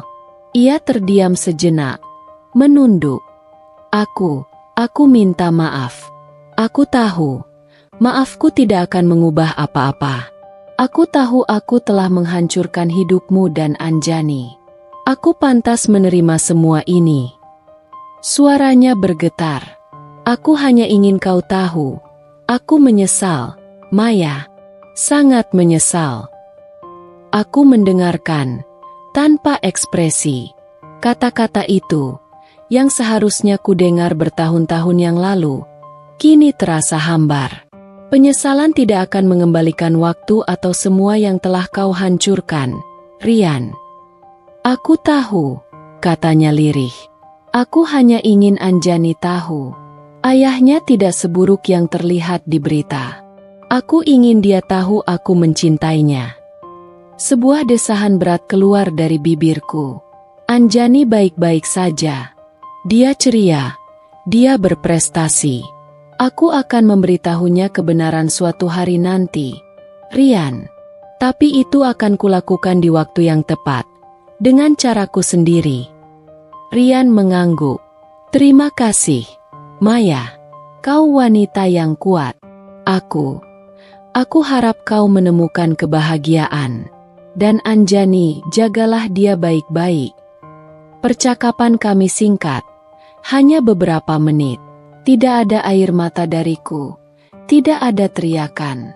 Hanya sebuah pengakuan yang terlambat dan kelegaan bahwa ia akhirnya mengakui perbuatannya. Saat aku bangkit untuk pergi, Rian menatapku lagi, tatapan terakhir yang tak bisa kubaca. Mungkin itu adalah akhir dari babak ini. Keluar dari gerbang penjara, udara terasa lebih segar. Pertemuan itu, meskipun menyakitkan, juga membawa penutup. Aku tahu, Rian telah mendapatkan konsekuensi atas perbuatannya, dan aku telah mendapatkan penyesalannya, sepecah belah apapun itu. Aku menarik napas dalam, memandang langit sore. Bayangan masa lalu memang masih ada, tapi kini ia tidak lagi menghantuiku. Ia adalah pelajaran. Aku melihat ke depan, ke arah matahari terbenam yang memancarkan warna-warni indah. Ada harapan baru, kebahagiaan sederhana, dan Anjani yang menungguku di rumah. Perjalanan hidup memang penuh liku, tapi aku tahu aku tidak akan pernah lagi berjalan sendiri. Aku akan menenun lembaran baru ini dengan benang keikhlasan, kekuatan, dan cinta.